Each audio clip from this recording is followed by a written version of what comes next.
aking kaisipan. I believe that catching even a glimpse of the real meaning of His birth will increase. Pakisabi mo, our love. Naniniwala po ako na para mag-increase yung pagmamahal natin sa Panginoong Hesus, our passion and even our worship, kailangan naiintindihan natin bakit niya iniwanan yung langit para sa bawat isa sa atin.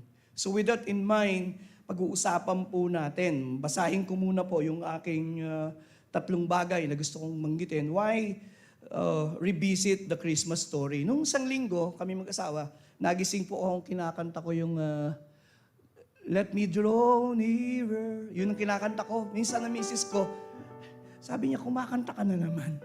Kahit daw sa panaginip at sa gabi. Because I love to sing, let me draw nearer, nearer to you. Pero ito yung inuulit-ulit ko. Set my heart on fire, Lord. Set my heart on fire. Set my heart on fire as I draw nearer. Ako po, pag gusto ko pong mag-alab uli ang puso ko sa pananalangin, alam niyo yung ginagawa ko? Ang ginagawa ko po, nire-review ko yung the prayer life of Jesus. Pagsabi po, prayer life of Jesus. Walang pagkakataon sa buhay ko, pag pinag-aralan ko the prayer life of Jesus, binalikan ko, nire-review ko uli, paano siya nagpipray, lahat ng prayer niya, I ended up being passionate again.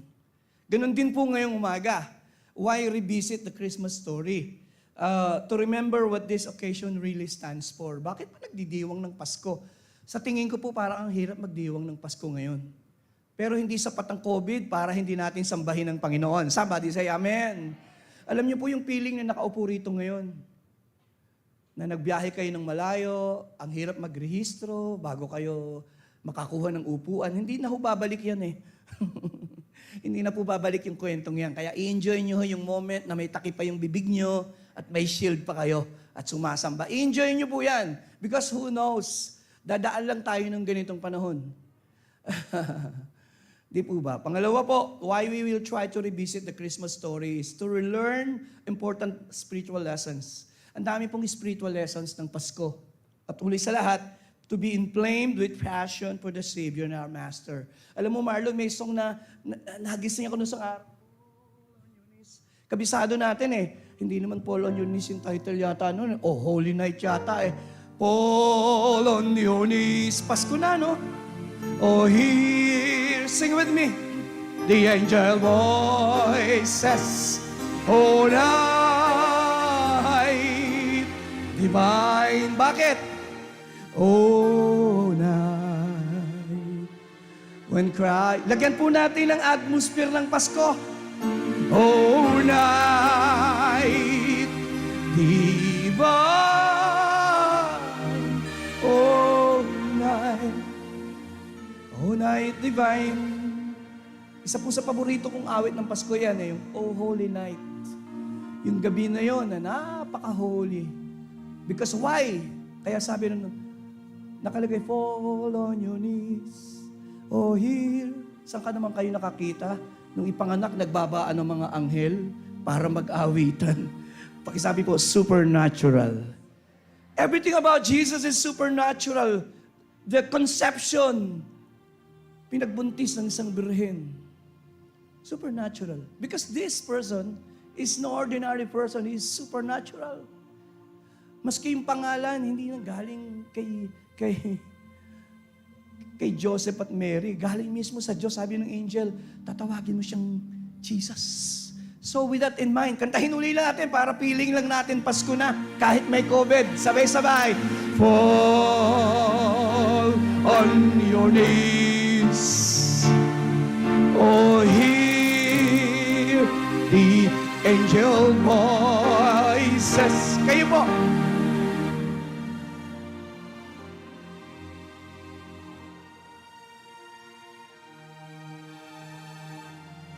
Sa pusikit na kadiliman ay sinilang ang pag-asa at ang tanging tagapagligtas. Kakaibang gabi yun.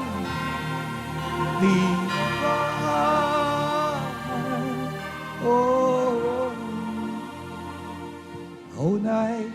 Salamat, Maestro. I just call you later. Because 7 theological reasons why Jesus was born. For the heart and the soul to be inflamed para maging maalab, magsisimula po yan for the mind. Because bago po natatouch ang puso, nahihipo muna yung isip. The mind must be first, be informed. Because wala pong bagay, there can be nothing in the heart that not touch the mind first. Bago po nahipo yung puso mo, unawaan muna ng isip mo eh. Kaya gusto nating muling unawain ang pagsilang ng tagapagligtas. Basahin natin yung mga piling talata. 2 piling talata. Ang pagsilang ng Panginoong Jesucristo po ay nirecord po nung dalawang great man, si Lucas at saka po si Matthew. Hindi nyo mababasa yung kwento kay Marcos, hindi rin nyo mababasa kay John. Bakit? Sapagkat ang lahat po ng writer ay may kanya-kanyang purposes. Pakisabi po, purposes. May layunin sa pagsulat. Kaya yung iba, ang sinasabi nilang so-called contradictions, hindi po contradictions. Pag nagbasa ng Bible, hindi mo naintindihan yung purpose, but sinulat. Ang makikita mo, contradiction. Pero pag naiintindihan mo, bakit siya isinulat, ma-appreciate mo siya. Kagaya ni Matthew. Si Matthew po ay, bago yung Matthew, 300 years. Ang tawag po doon, silent years. Siya yung huling propetang nagsalita ay kay Malakay. Ang tagal ng pagitan. So, i-connect ngayon ni Matthew, yung kwento sa lumang tipan, dahil inspired by the Holy Spirit, nagsimula po si Matthew, nakakaiba. Nagsimula po siya sa dalawang bagay, yung genealogy, at saka po yung tinatawag na prophecy. Because, tingin po kay Pastor, bakit? Sapagkat ang kanya pong sinusulatan ay yung mga Hudyo. So, upang ang mga Hudyo, ipipresent niya ang Messiah ay tagapagligtas, kailangan connected muna po. So, ang mga Hudyo, alam nila si Abraham. Kaya yung unang verse po doon, pakita natin yung Matthew chapter 1, verse 1, nagsimula po sa ganun yung pagsulat ni Matthew. A record of the genealogy of Jesus Christ. Pakisabi po, son of David, the son of Abraham. Kaya ang dami. Palibasa, wala pa namang mga apelido. Kaya son of David, son of Abraham.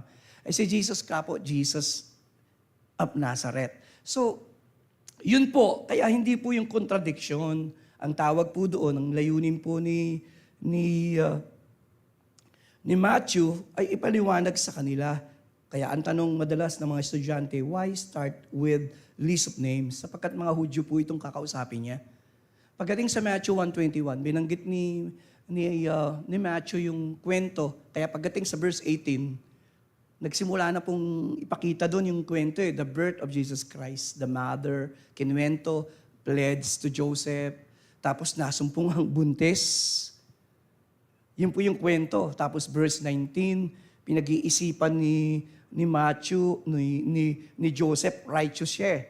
Kapag kasi po ang isang babae nagbuntis, sa panahon na yon, bagamat sila po ay literal ng kasal, hindi mo pa nagsasama, naalamang buntis, siyempre, binabato po yan hanggang sa mamatay. Makadiyos po itong si Joseph, kaya hindi po niya ginawa. Pero habang pinag-iisipan po niya yun, doon po nangyari yung something supernatural, verse 20. Maraming paraan ng Diyos para mangusap. Ang isang paraan po yung pinadadala ng Diyos yung mga angel. But after he had considered this, an angel of the Lord appeared to him in a dream. Baka sabi, in a dream. Ang isang paraan ng Diyos na mangusap ay sa panaginip. Of course, hindi lahat ng panaginip sa Diyos. Pero dito po, kinausap siya ng angel sa panaginip. Joseph, son of David, do not be afraid to take Mary home as your wife. Because what is conceived in her is pakisabi po, from the Holy Spirit. Supernatural yung pagbubuntis, From the Holy Spirit. Tapos, hindi pinahintulutang magbigay ng pangalan. Eksakto, sabi ng verse 21, she will give her to a son and you are to give him the name. Pakisabi po, Jesus. Because he will save his people from their sins. Theological, may explanation. Bakit Jesus? Sapagkat ililigtas niya ang kanyang bayan sa kasalanan. May explanation yung angel. Mamaya i-expound natin. Again, iba naman si Lucas. Pinipresent niya kasi, kanina sabi ko, pinipresent niya si Jesus ay tagapagligtas ng mga Hudyo. Iba si Lucas. Kaya si Lucas, nung isulat niya yung kanyang The Gospel of Luke, sa Luke chapter 3, 23 to 38, baligtad po yung paraan niya. Ang ginawa po niya ay from King David to Abraham. Tapos nagtapos kay Adam. Tingin po kay pastor, bakit ganon? Baligtad yung paraan niya kasi ang sinusulatan niya ay, pakisabi po, Gentiles. Ano ang gustong gawin ng writer? Ang gustong gawin ng writer, kung ipinresent ni Matthew na si Jesus ay tagapagligtas ng mga Hudyo as Masaya, iba naman po si Lucas. Binibigyan po ni Lucas ng emphasis na si Jesus came for all people. Kaya po, nagtapos doon kay Adam. Kay Adam nang galing hindi lang ang mga Hudyo, kundi lahat ng lahi ng tao. Somebody say amen. You need to see that. Pag binaba, okay. Kaya pala ang presentation ni Lucas ay ganoon. Kaya si Jesucristo hindi lamang tagapagligtas ng Hudyo. Kaya sabi, today in the town of David, ang town ni David ay Bethlehem, hindi po Jerusalem. A Savior, Micah chapter 5 verse 2, bahagi ng prophecy, a Savior has been, pakisabi po, born to you. Napakaganda naman, pakisabi nga po sa katabi mo, born to you. Ba, si Jesucristo yung Savior, pinanganak para sa iyo. Born to you. Balikan natin yung binabasa nating verse. He is Christ the Lord. Born to you, tatlo yung title. Pakisabi po, Savior. Pakisabi po, Christ, Lord. Tingin po kay Pastor, linawin ko. Ang pangalan ng tagapagligtas ay Jesus. Yun yung pangalan. Yung Savior, yung Lord, yung Christ, yun po ay, pakisabi po, title. Mga titulo po niya yun. Kaya pag sinabing Jesus Christ, hindi po apelido yung Christ. Jesus the Messiah, ang ibig sabihin. Pero ang talagang pangalan ay Jesus. Pero yung mga binigay sa kanya mga title, Savior, Christ, Lord. So with that in mind, babaybayin po natin, tatangkain natin tingnan yung meaning ng theological meaning of the birth of Christ. As I have said earlier, sa book of Matthew, papakita natin, nagsimula po siya sa genealogy, mula sa verse 1. Nag-shift po siya sa verse, pagdating po sa verse 22, nag-shift po siya doon sa prophecy. This took place to fulfill what the Lord had said to the prophet. Verse, the virgin will be with child and will give birth to a... Anong verse po sa Bible yan? Lumang Tipan. Isaiah chapter 7 verse 14. Yan po ay pinrophesy 700 years ang pagitan bago ipinanganak si Jesus, bago nang buntis si Mary. So anong ibig sabihin ng writer? Yun nga po, sasagutin natin yung unang tanong, unang sagot. Ano ang significance, Pastor Joey, ng theological meaning ng pagsilang ni Jesus? Number 1, to fulfill the law, the Psalms, and the prophets. Yun po yung una. Paliwanag ko po, mabibilisan ko po kasi medyo mahaba po ng konti yung aking pagtuturo. Medyo gagawin nating medyo teaching message po ngayong umaga. Pag pinag-usapan po yung coming ni Jesus Christ, the coming of the Lord, tingin po kay Pastor, bakit lahat, if there is a person who most prophesied, si Jesus, pagsilang, kamatayan, ministry, it was prophesied. Bakit pinrophesy, Pastor Joey? Upang pag dumating na yung Messiah, you can easily identify. Kasi maraming dadating Marlon Maraming dadating at aangkin nilang sila yon. Pero itong Jesus Christ na ito, ay kaya po, He was prophesied and one of the main purpose po ng advanced prophecy para pag dumating na po yung Messiah, ay ma-identify ng tao. So ang New Testament po account, tingnan niyo po yung Matthew, please, tingnan niyo po, bakit yung Matthew nagsimula sa genealogy and prophecy? Kasi yun po yung pagpapatibay ng writer na si Jesus ang Messiah. Kausap ko po yung Hebrew scholar, alam ko namang di siya naniniwala na si Jesus yung Messiah Kaya tinanong ko siya, sabi ko sa kanya, Ma'am, you don't believe that Jesus Christ is the Messiah? Hanggang ngayon, di po sila naniniwala mga Hudyo. Ang tanong ko, bakit kiniklaim ni Jesus na napulfilled sa kanya yung mga prophecy? Ano bang halaga nun? Tumingin po tayo. Mahalaga ba yon? Kiniklaim ni Jesus you search the scriptures because you think that in them you have eternal life. And they bear witness about me. Pagkasabi po, about me. Kiniklaim po ba ni Jesus yung mga nakasulat sa lumang tipan ay para sa Kanya? Are you listening? And the answer is yes. It is one thing to claim, it is one thing to prove. Ulitin ko po. Madali mong i-claim yun. Pero naiprove ba na siya yun? Nung mamatay na si Jesus, ilibing at muling mabuhay, pati yung mga alagad hindi naintindihan Kaya sabi ng Luke 24:44, pinaliwanag niya, everything must be fulfilled written about me in the law. Ano po yung law? The law. From Genesis, Exodus, Leviticus, Numbers, Deuteronomy. Kailangan ipaliwanag ni Jesus Christ yun. Siya yung ando doon. Pati yung nasa Psalms, siya yun. Pati yung mga sinulat ng mga propeta sa Isaiah, He was wounded for our transgression. Siya yun. Hindi niya pwedeng i-claim yun kung hindi siya. Hindi ko po pwedeng i-claim na ako si Marilyn Oliveros. Dalawa lang, nagsisinungaling ako, naloloko ako. Si Jesus Christ, hindi niya pwedeng i-claim na sa yun. It is one thing to claim, it is one thing to prove. Pastor Joey, anong best evidence na siya yun? Na-fulfilled sa kanya It was fulfilled sa Kanya. Everything must be fulfilled. Kaya niyang sabihin sa mga disciples, yun ako, pinaliwanag niya. In-expound niya lahat. Kung sino siya to sa lumang tipan. Saka lang naunawaan ng mga disciples. Pakita mo yung Luke 24:45. Ibinuksan ng Lord yung kaisipan nila. Saka lang nila naintindihan.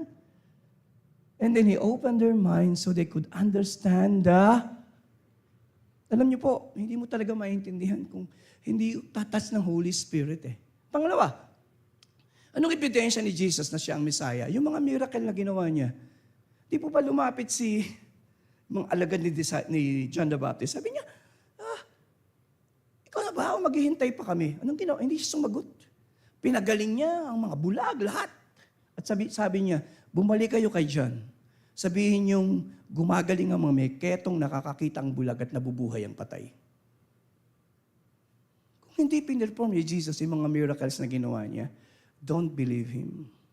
Ito pang pinakamatindi. Sabi ko sa kausap ko, if Jesus Christ is not the Messiah, how come death did not or was not able to conquer Jesus?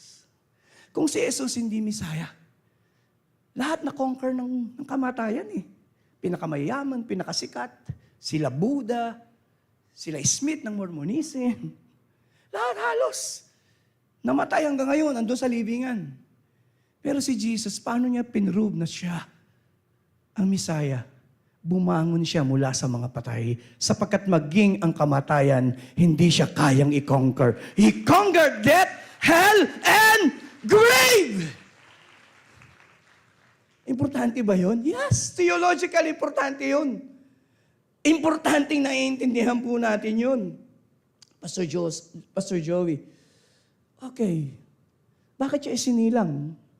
To fulfill the law, the Psalms, and the prophets. Kaya wala pong pinaka-exciting na libro na basahin higit sa banal na kasulatan. Ang mga prophecy ay unique sa Kristyanismo. Wala po niyan sa Quran ng mga Muslim. Wala po niyan kahit anong religion. Kaya pag sinasabing pare-pareho lang ang relihiyon, sabi ko mali. Read lahat ng mga Bible. Lahat ng aklat ng relihiyon. Ang Biblia lang ang kakaiba. Please, tumingin po kayo.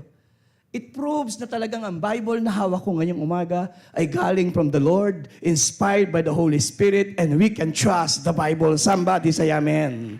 Somebody say amen. Look at me. Anong kinalaman niya sa akin? Yung Jesus na sinasamba mo, hindi peking Diyos. Hindi peking Messiah. Siya ang totoong Messiah, proven by miracles, proven by prophecy, proven by resurrection. Somebody say amen. Anong impact niya sa akin? Kung ang Jesus na sinasamba natin, patay, sayang lahat itong sakripisyong ito. Yung pinipreach kong Jesus, kung patay, walang bisa. Paano magliligtas ang patay na tagapagligtas?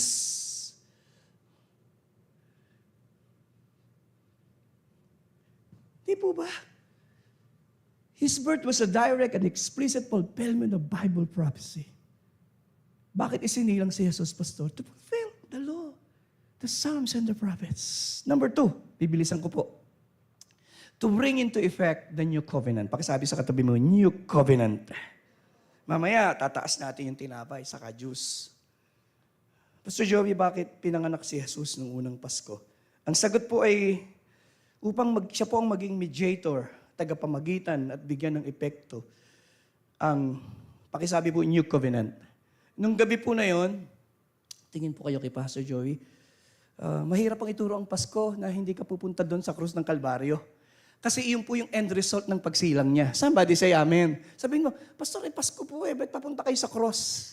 Yun nga pong kaibahan Sinilang ang Jesus nito, hindi para mabuhay. Isinilang para mamatay sa krus ng Kalbaryo That's the difference. Hindi pa siya sinisilang, alam mo na kung ano yung mangyayari sa kanya. Kaya nung gabi na yon, bago siya mamatay, kinuha niya yung saro. Kinuha niya yung tinapay, sabi niya itong katawan, ito yung tinapay na mabubugbog dahil sa inyong kasalanan. Tinaas niyang saro, sabi niya, this cup is poured out for you. Is the new covenant. Pakisabi po, new covenant.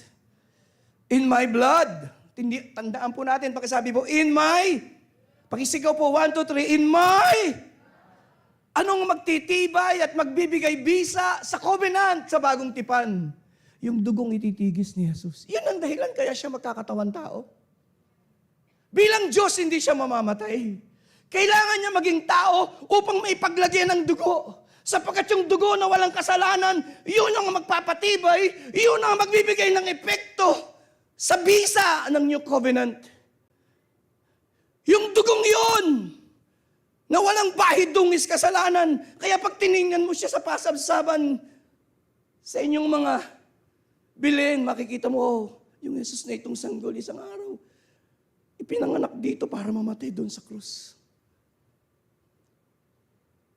Lahat po ng mga sacrifices sa lumang tipan, it symbolizes Jesus. Sino si Jesus sa Genesis? Genesis 3:21. Siya yung pinatay na lamb upang damitan si Adan at si Eva. Sino si Jesus sa Genesis 22? Sa Genesis, siya yung Isaac na papatayin ni Abraham. Pakisabi po, type. Dalawa kasi po yan. Pakisabi po, prophecy. Kanina, prophecy yung binabanggit natin Ngayon, types. Pastor Joey, sino si Jesus sa Exodus? Exodus 12, the Lamb na pinatay sa Passover ng mga Hudyo. At kinuha yung dugo at ipinahid sa hamba. Nasaan si Jesus doon? Type, the Lamb that was killed, slaughtered. That is the type of Jesus Christ. Kaya pag sinasabi si Jesus Christ, nasa lumang tipan. Referring to the prophecy and types. May kausap po ba si Pastor Joey? Naku, wala po yata akong kausap. Somebody say amen. Pastor Joey, nasaan siya sa Leviticus? The Levitical sacrifices. Lahat ng handog sa lumang tipan, yung mga pinapatay ng mga tupa. Handog, yung pinatutulong dugo. Si Jesus Christ yun. Yung pagpasok ng high priest at pagwiwisik ng dugo, that is the type of Jesus Christ. Pastor Joey, sino si Jesus sa Book of Numbers? Di ba natuka ng ahas? Numbers 21 verse 8. At lahat nagpagawa ng tagda na may ahas. At lahat ng titingin dun. Ay gagaling. Kinlaim ba ni Jesus na siya yun? Di ba sabi niya sa John 3:14, kung paanong itinaas sa ilang ang ahas, just as Moses lifted up the snake in the desert, so the Son of Man must be lifted. Kiniklaim niya ba na siya yung type na yon? Somebody say amen? Nakikita niyo po ba? Pag inisa-isa ko po kung sino si Jesus hanggang malakay, I can do that. But gusto ko pong maging limitado lang ang oras ng pag-aaral. To bring effect. Kaya nung dumating si Jesus, anong unang pakilala ni John the Baptist? John 1:29. The Lamb of God who takes away the sins of the... Paano niya iti-take away? Sa pamamagitan ng paghahandog ng kanyang dugo. Hebrews 9:22. Without the shedding of the blood, there is no remission for sin. What is the theological meaning of His birth? To bring effect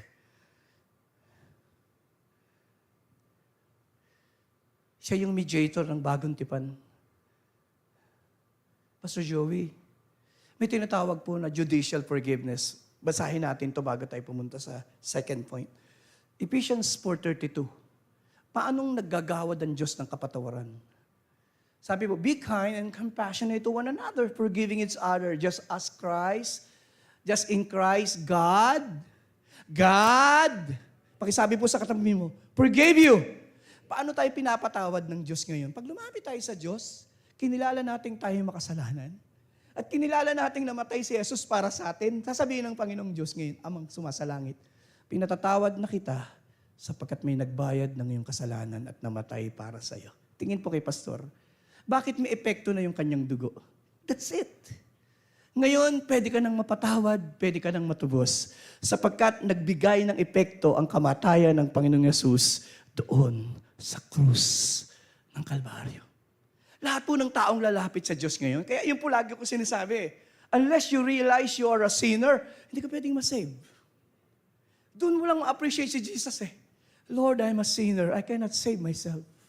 But Jesus died for me and shed His blood for me that I might be forgiven. I believe Jesus and I accept Jesus now as my Lord and my Savior. To bring into effect the new covenant. Nasa bagong tipan na po tayo ngayon. May epekto po yung ginawa ng Panginoong Yesus. Tayo po'y napatawad sa lumang tipan. Hebrews chapter 10 verse 4. Yung dugo ng hayop ay hindi nakapagpapawi ng kasalanan. Ang sabi doon, because it is impossible for the blood of the bulls and goats to take away sins. Tumingin po kayo. Kaya kailangan nung talagang makapangyarihang dugo eh. Pero sa bagong tipan, ang dugo ni Jesus, nagbigay epekto sa covenant. Ngayon, may epekto na yung new covenant. Lahat ng lalapit sa Diyos sa pamamagitan ni Jesus, tatanggap ng kapatawaran. Kaya sabi ng Ephesians 1:7, through the blood we have redemption, forgiveness of sins. Through the blood. Through His blood. Kaya sabi ng 1 John 1:7, if we walk in the light as He is in the light, we have fellowship with one another. Pakisabi, the blood of Jesus, His Son, purifies and cleanses from all sin. Mamaya po magkukommunion kayo. Pag hinawakan niyo po yung tinapay, balikan niyo po ito sa isip niyo. Panginoon, ang iyong katawan ay nabugbog at nasugatan.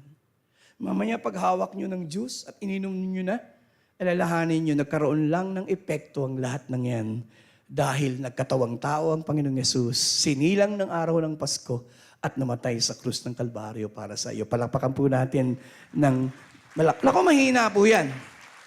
Wow, binibilisan ko po para hindi po ako mabagal. Number 3, to give us complete revelation of the Father. As we all know, ang Diyos po ay nangusap sa pamamagitan ng mga propeta.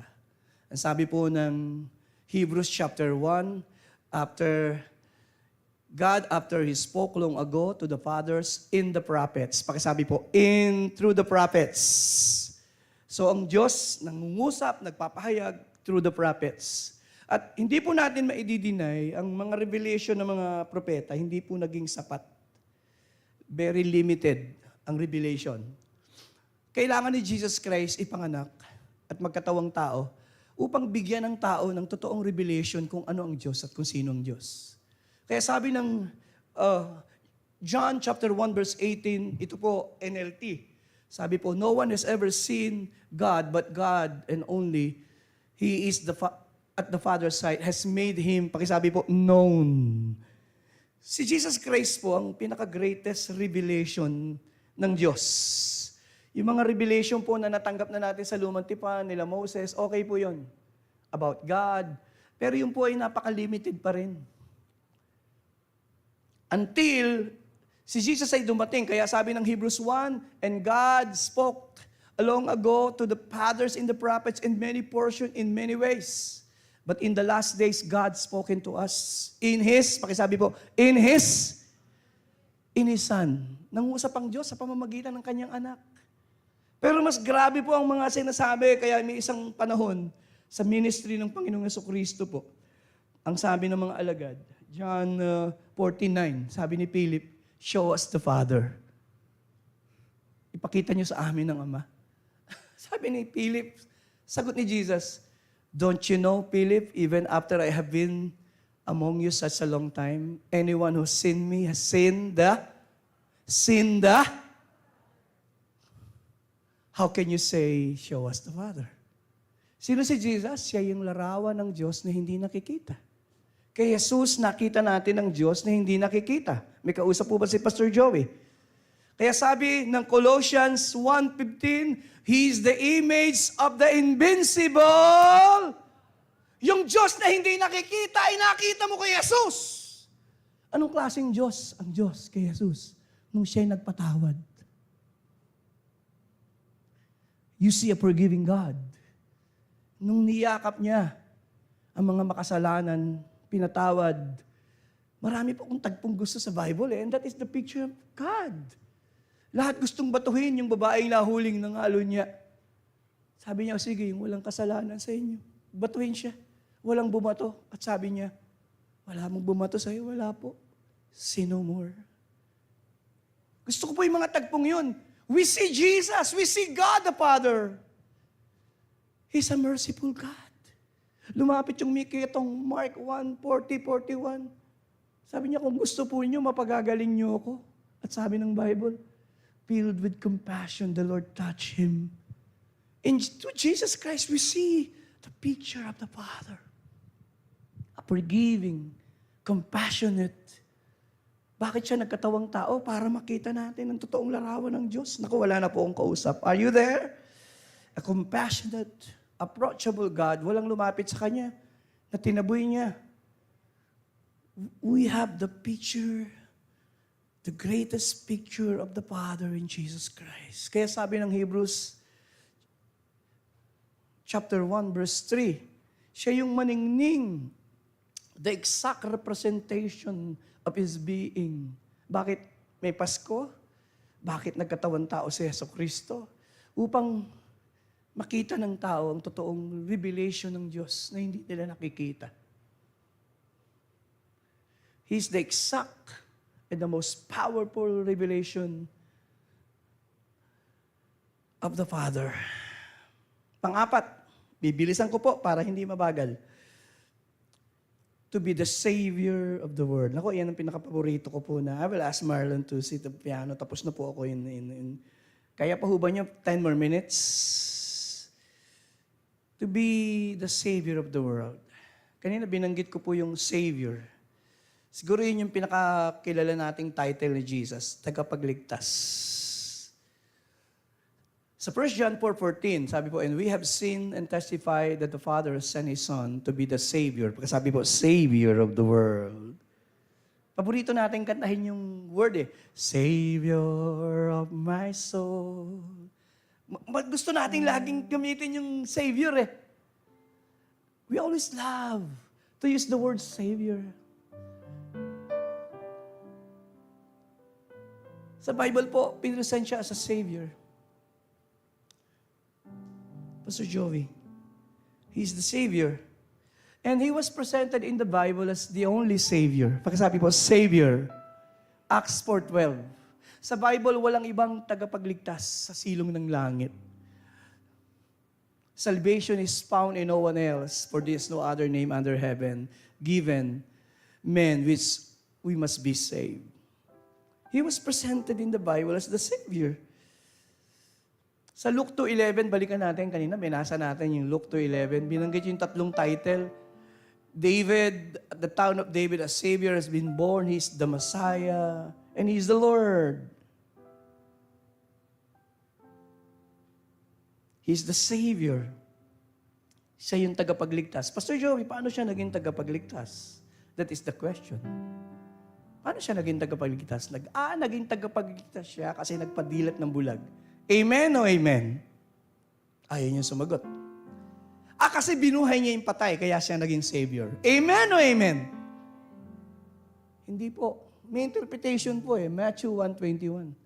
Bakit siya naging tagapagligtas? He will save His people from their sin. Paano niya tayo tinubo sa kasalanan?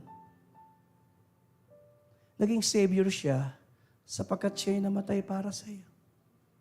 Sapagkat itinigis niyang kanyang dugo para sa iyo. Inialay niyang buhay niya para sa iyo. Bakit siya Savior? Sapagkat ibinigay niya ang kanyang sarili. Pastor, bakit siya Savior? Tingnan natin yung susunod na slide.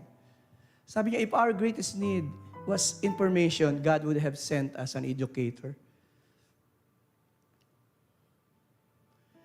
If our greatest need was to be technology, bibigyan niya tayo ng scientist. Kung ang greatest need natin ay pleasure, sabi nila, God would send an entertainer.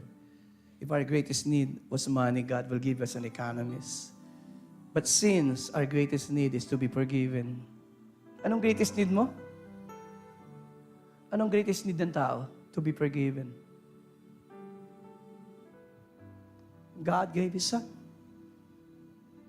At nung unang Pasko, sabi ko nga, andun pa lang sa pasabsaban, Eman, alam mo na yung picture eh. Mamamatay ito isang araw. Kaya alam eh, kaya yung picture, sa pasabsaban, are you there? Because He will be the Savior. That is the most prophetic picture. Because He's the Lamb of God who will take away the sins of the world. Can you imagine that? Pinanganak hindi para mabuhay kundi para mamatay. Our greatest need is a Savior. Kaya po yung isa sa mga regalo, ano po yung regalo? Ano mga regalo ng mga gold? That's it. The myrrh and the frankincense, prophetic picture again. Saan ka naman nakakita magregalo ka ng pang-imbalsam mo? But it was a picture, alam po nitong isang araw, itong hindi lang siya king. One day He will die. He will die. That is a prophetic picture of the ministry of Jesus. God sent a Savior. Bakit nga siya sinilang upang maging tagapagligtas? At hindi siya pwedeng maging tagapagligtas nang hindi siya mamamatay. Yun ang mabigat dun eh. Pakita nga natin yung Luke chapter 2:11. Today in the town of David, a Savior has been born. Pakisabi po sa katabi mo ulit, to you. Yan ay sinabi ng mga angels maraming libong taon na. Pero totoo pa rin po yan hanggang ngayon. To you. Iniwan niya ang langit para sa iyo. Ang tanong ko lang, siya na ba ang iyong tagapagligtas? Tinanggap mo na ba siya? Ang salvation talaga, pakisabi po, personal. Nung sinabing to you, it is very personal. Let's sing this song for a while. We love to sing this song. Jesus, the darling of heaven, left His home in glory. To shed His blood for me. Jesus, the Lamb of God, came to us to wash my sins away. And by His blood I am saved. By His wounds I am healed. And forever I am grateful for all He has done. One more time, by His blood. Pakisabi po. Yes, by His blood I am saved. By His wounds I am healed. And forever I am grateful. Nakataas ang ating kamay, sasabihin natin, there is power. There is power. Awesome power in the precious blood of the Lamb. There is power, awesome power in the precious blood. Mamaya po, pupunta tayo sa communion. The blood that He shed to be our Savior Hindi po siya naging savior na, oh, you're not the savior. No. May presyo siyang binayaran para maging tagapagligtas mo. Naisip niyo ba yan? Para siya lang maging tagapagligtas ko. Kailangan niyang mamatay. Tapusin na po natin. Number 5. Anong dahilan? Bakit siya pinanganak?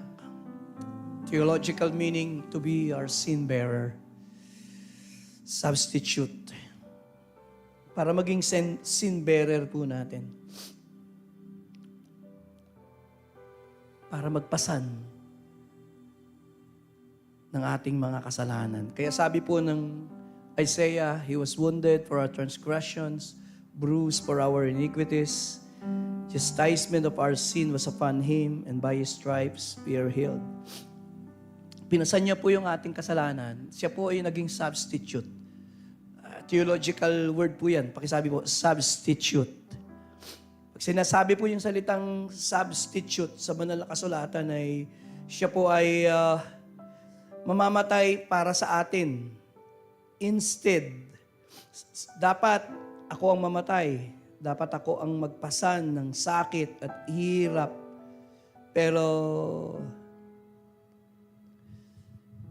pag sinabi pong substitute, He will die for sinners. Mamamatay siya para sa makasalanan. Tayo po yun eh.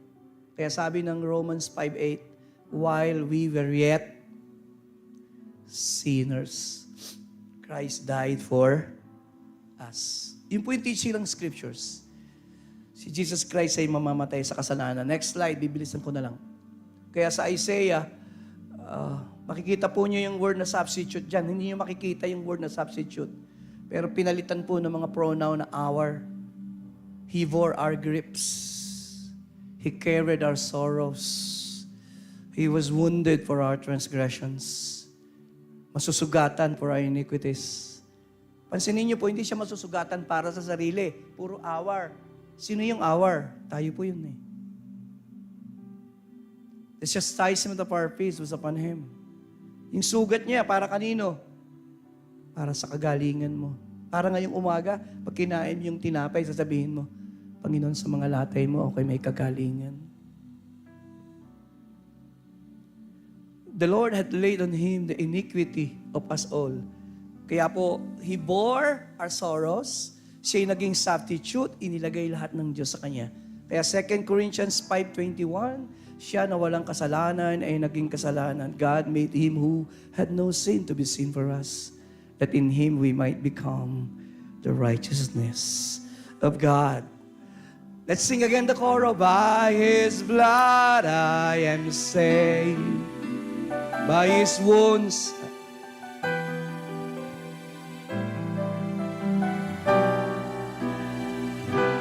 isang beses pa po, nakataas ang kamay.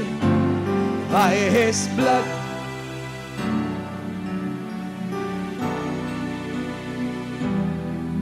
and forever I am grateful. Thank you for the blood, for the powerful, precious blood. There is power, awesome power, the people of God, in the precious blood of the Lamb. There is power, awesome power, in the precious blood of the Lamb. The next 5 seconds, we just clap our hands and thank God for the blood that He shed, that we might be cleansed, saved, and be forgiven. We thank you, Lord. We thank you, Lord, for the blood. Pang-anim po at pang-pito, then I close to exhibit God's amazing love. Amazing. Bakit binigay ng Diyos ang kanyang anak? John 3:16. For God so loved. Tingnan niyo po, pansinin niyo po, hindi lang sinabing God so loved, hindi po tsuri, may aksyon. God so loved that He gave. 1 John 4:10, here is love, not that we love, but God, He loved us, again, And may action po eh. Alam niyo, yung pagmamahal ng Diyos, hindi tsorya, hindi kwento. Kausap po nung pastor yung bagong na-convert na member, si Pedro. Sabi nung pastor, Pedro, kung ikaw ay may 100 tupa, kaya mo bang magbigay ng 50? Sabi niya, naku naman pastor, 50 lang eh, may 100 ako. Sabi niya, very good.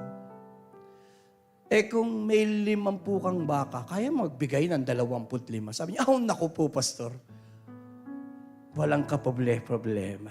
Tumahimik si pastor at tumingin sa paligid. Nakita yung 2 baboy niya. Sabi niya, Pedro, kung may 2 kang baboy, kaya mo bang magbigay ng 1? Ang sabi ni Pedro, yan ang problema sa inyo, pastor, na may personal kayo eh. Alam mong may 2 akong baboy. What is my point? Marami po sa atin ang pagmamahal tsorya, kwento. Ang dami nating kinikwento sa pagmamahal natin sa Diyos. Ang pagmamahal ng Diyos, hindi kwento. Proven. Kaya gusto ko yung unang linya nung gusto ko po yun eh. What love? Ano yung kadugtong? The Father has... Ano nga yung lavis? Sobra. Kaya lavis eh. Di po ba? Gusto niyo talagang kantahin eh. Sige, kantahin niyo.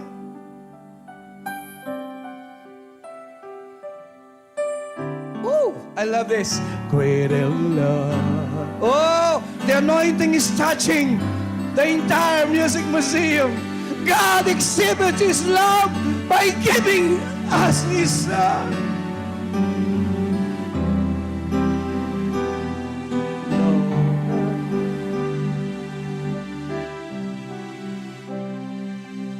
Why Jesus was born? Dahil sa sobrang niyang pagmamahal. Kaya sabi mo, oh God, thank you for... Yan po ba ang tugon natin ngayong umaga?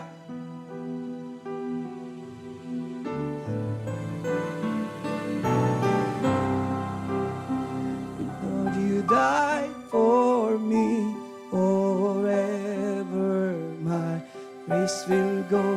Sabay-sabay po. Oh God, thank you for choosing me.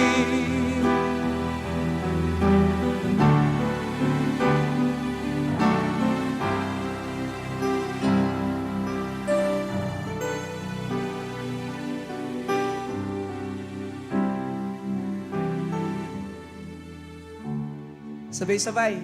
Thank you for love. Nakataas ang kamay, 1 beses pa.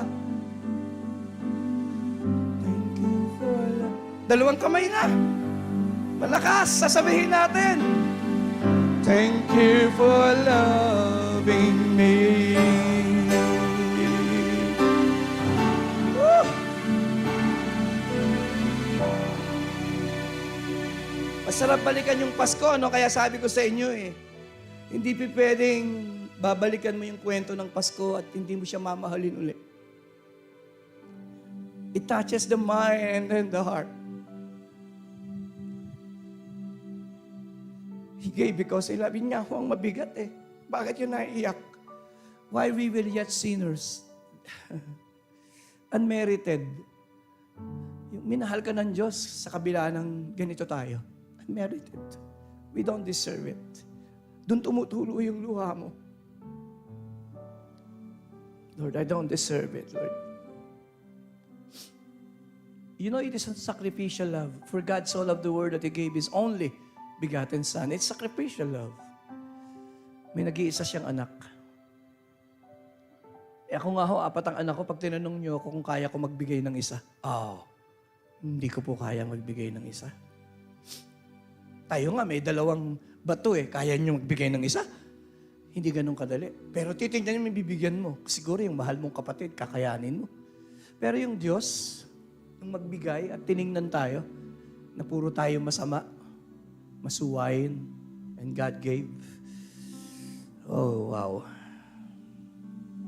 Tingin po kay Pastor, for God so love. Hindi po nagkataon. Pakisabi sa katabi mo, tingnan mo siya. Pakisabi mo, intentional. Iba po yung feeling mo pag intentional. Yung bang sasadyain ka pa ng mga tao, pupuntahan ka sa bahay para may ibigay na regalo. Iba po yung pakiramdam nyo. Are you there? He left his home in glory. Sadya niyang iniwanan ng kalangitan para sa'yo. Siguro dapat palakpakan natin siya ng susunod na 5 segundo.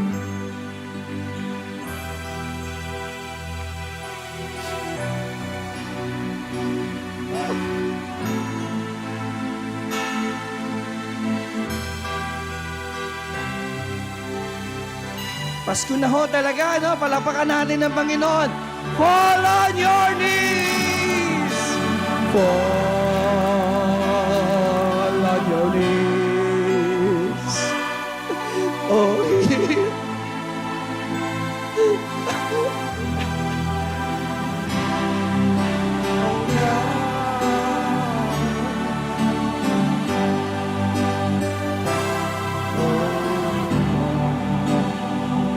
when Christ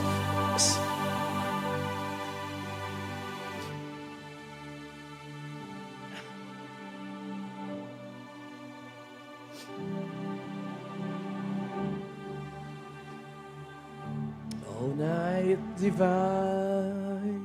Isang beses pa po, pwede? Fall on.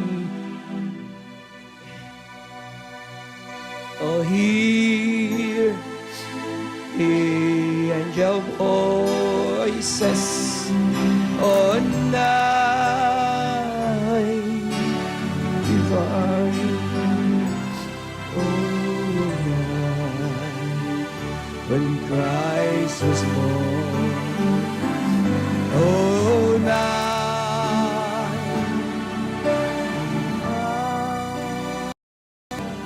oh, night, oh, night.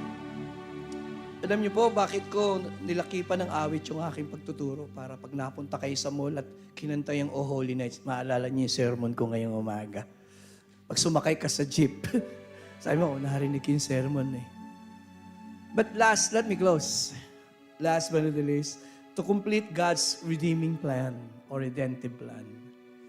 Nung magkatawang tao si Jesus Christ, isilang, nakapokus po siya sa isang realidad that sabi niya, my meat is to the will of my Father who sent me. Pagkasabi po, to finish His work.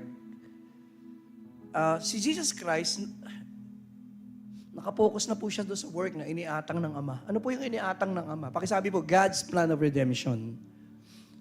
Ang tawag po sa God's plan of redemption, yun po yung plano ng Diyos paano i-reconcile ang makasalanan ng tao sa isang banal na Diyos. And there is only one way. Iiwanan ni Jesus Christ ang kalangitan. Siya'y mamamatay para sa makasalanan ng tao. Yun po yung God's plan of redemption. Pag sinabi pong Christology, sa mga nag-aaral sa Bible School, deals with who He is. Pag sinabi naman pong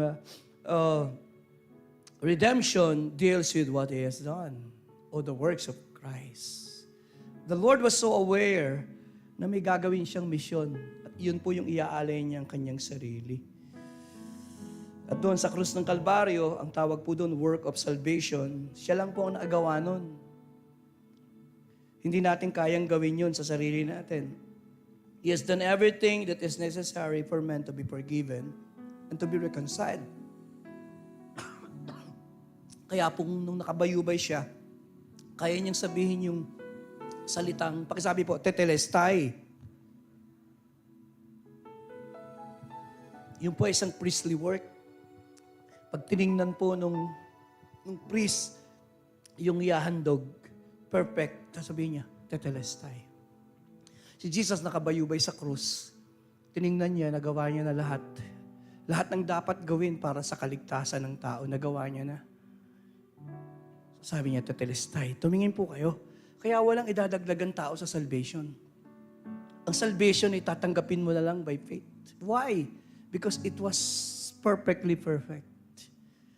Jesus completed the redemptive plan of God.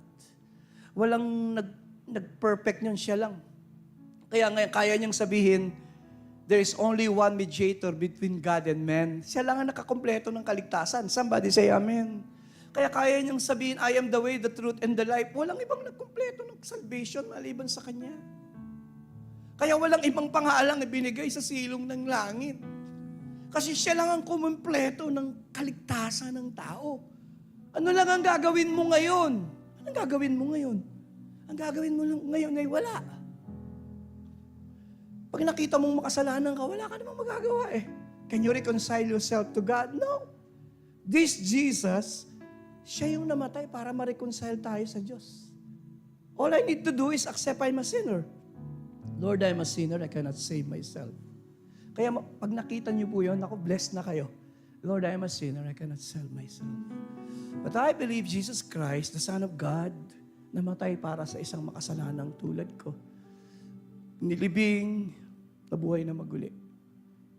Panginoong Yesus, tinatanggap kita bilang aking Panginoon, tagapagligtas. Kaya ganun po ang salvation eh. Babalikan ko yung binanggit ko kanina, a Savior was born for you. Tingin po kay Pastor. A Savior was born for you. A Savior died for you. But it doesn't mean you are saved. Until personally, yung pinatay na lamb, hindi naman ligtas ang tao dun eh, dahil pinatay yung lamb. Hindi po until kinuha yung dugo at ipinahid sa hamba, saka lang sila may kaligtasan. Somebody say amen. Until lumapit ka kay Jesus, hindi ko itatanong anong relihiyon nyo. Ang itatanong ko'y, nahugasan ka na ba ng kanyang dugo?